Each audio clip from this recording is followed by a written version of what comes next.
Salut les collectionneurs, bienvenue sur Abaka. On se retrouve pour une petite vidéo des annonces avec des visuels des prizes Banpresto pour juillet 2023. On va revenir uniquement sur ce qu'on a trouvé de notable. Ouais, c'est ça, donc nos préférences ou alors ce qui est vraiment à éviter. On va commencer, j'ai quand même envie de noter, tu vois, cette Hunter x Hunter, parce que même si effectivement on l'avait vu en proto et c'était à voir, là on a une version qui semble se rapprocher un peu plus de ce qu'on aura. Et effectivement, il malaxe du bonbon, c'est pas encore la grande réussite, mais je pense que les fans d'Hunter x Hunter, de manière générale, pourraient y trouver un intérêt. C'est pas la perfection, mais le sculpté là, je voulais quand même la noter. Voilà. Ouais, le sculpte de base est sympa, mais peut mieux faire. Un sculpte qui est vraiment très sympa et qui, celle-là, elle me dit pas mal, en tout cas c'est du côté de Demon Slayer, c'est la Kanae. On l'avait vu en salon, il n'y a pas de perte sur ce prototype qui a servi pour les visuels promo fond blanc, donc vraiment bien. Il y aura aussi deux autres Demon Slayer, mais elles sont moins notables. Le truc le plus notable, c'est peut-être aussi l'arrivée de Mitsui, du coup Kanloji, qui va arriver pour accompagner la nouvelle saison, hein. Donc elle arrive, et étonnamment, on s'était fait le constat de se dire que le mieux réalisé sur cette figurine, c'est le visage, étonnamment. Ouais, le reste a fait assez bloc plastique, c'est très dommage parce que je pense qu'elle sera attendue. Donc voilà, dites-nous si elle vous plaît comme elle est. Et en autre figurine notable, on va partir du coup sur du Naruto. Et cette Vibration Stars que je trouve vraiment dynamique et qui fait le café, vraiment. Ouais, adapté d'une cover de manga qu'on avait vu précédemment dans une vidéo. Pas de perte par rapport au visuel de salon, manque peut-être un peu de brush. Et c'eût été parfait parce que franchement la peinture ils sont allés jusqu'au bout, hein. Ils ont même fait les ongles de pied quoi. Ouais, non, mais Naruto jouit d'une certaine belle proposition parce qu'on a aussi ce duo Naruto et Sasuke pour l'anniversaire. Je trouve vraiment que de manière générale, il y a de la quali pour du plastique. Le cordage de Sasuke, les dorures de Naruto, de manière générale, c'est une très belle proposition, je trouve. Ouais, donc, carrément. D'autant plus que c'est du Prize. Si vous comparez à Bleach avec une Lukia qui est dégueulasse, tout de suite il y a un fossé. Malgré tout, Bleach proposera une belle figurine avec cette Shihoin Yoruichi qu'on avait vu en salon. Le sculpte est phénoménal pour du Prize.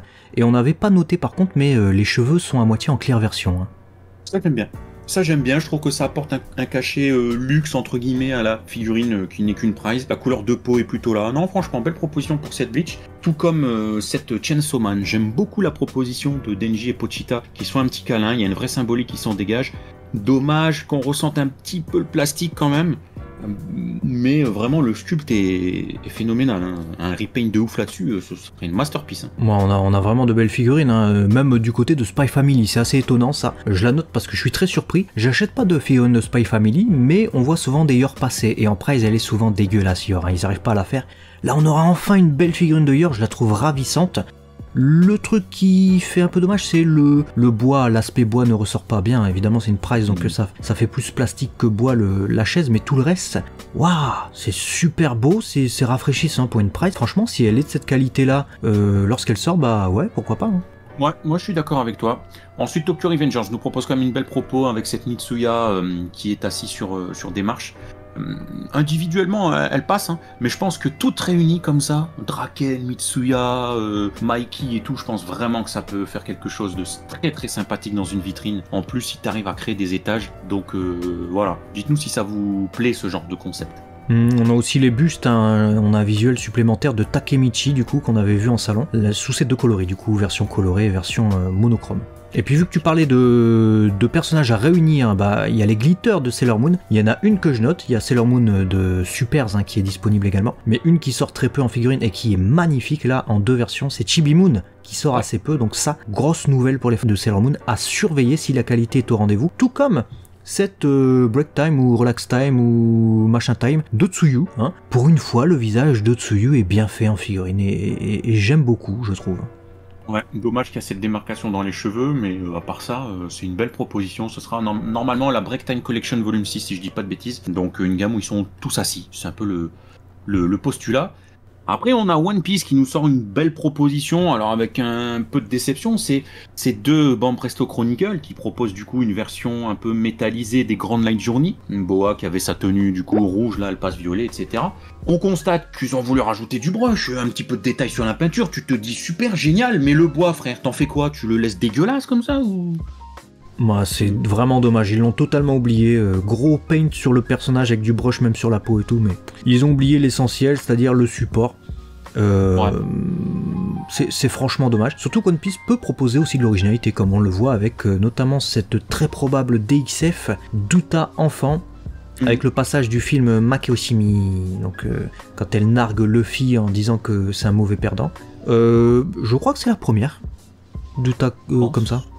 Ouais, je pense. Je suis en train de réfléchir en même temps, mais je crois. On en aura oublié une. Peut-être qu'elle est sortie, oui, en petite figurine minuscule, mais en figurine de taille moyenne, non, c'est la première, je crois. Et puis c'est tout comme cette WCF Stories volume 1, là, avec Luffy et Shanks. Ça va être sympathique s'ils nous font des scènes clés comme ça en format WCF. Ah ouais, ça tue, non mais ça c'est de la grosse balade. Par contre c'est un peu de l'arnaque. Est-ce qu'ils vont continuer les gammes standards de WCF ou est-ce qu'ils passent vraiment à un nouveau truc en mode diorama et ça va être vraiment des WCF dans un décor avec 2 personnages, un peu comme on l'avait eu aussi avec les Dragon Ball, c'était les WCD, les World Collectable Diorama. Ça n'a pas duré longtemps, ils ont fait que 3 séries. Mais ouais, ça peut être sympa. Les scènes clés de One Piece, ouais, carrément. Ouais, moi je suis pour, et quitte à rester sur de la WCF, on ne peut pas ne pas vous présenter cette série de WCF où on retrouvera du coup Yamato. On a qui? On a. Il a pas de nom, il appelle personne sans nom. Donc, ouais, perso, hein. Ensuite Kaido jeune, voilà, avec sa moustache et son sourire à la Gold Roger. Ensuite on a Wouzou et Denjiro. Voilà, belle série de WCF, écoute, qui va venir compléter la gamme Wano. Belle série dans l'actu animé, hein, carrément, c'est ce qu'on voyait en ce moment là dans l'animé, donc ouais, ça tue, j'aime bien. Et puis Wouzou transformé comme ça, belle originalité. Ouais. Le Nanika machin là, le gars sympa. Yamato super réussi, j'ai l'impression, même avec les chaînes. Par contre le Kaido la tête. Non, c'est pas ça, hein, Kaido. Ma parole, Kaido, il y a un souci. J'ai l'impression de voir un gars dans un bar qui vient de boire quelques pintes et là il est chaud, tu vois. Ah ouais, c'est plus ça que Kaido. Dites-nous ce que vous en pensez dans les commentaires. Et puis voilà, on va conclure avec ça. Il y a juste, sachez, de belles Q-Posket, notamment Himiko Toga qui se montre davantage. Voilà, il y a la Anya qui est sympa. Et il y avait les petites sirènes. Voilà, on fait plein de bisous et on vous dit surtout à très vite sur Abaka, la chaîne des collectionneurs. À la prochaine.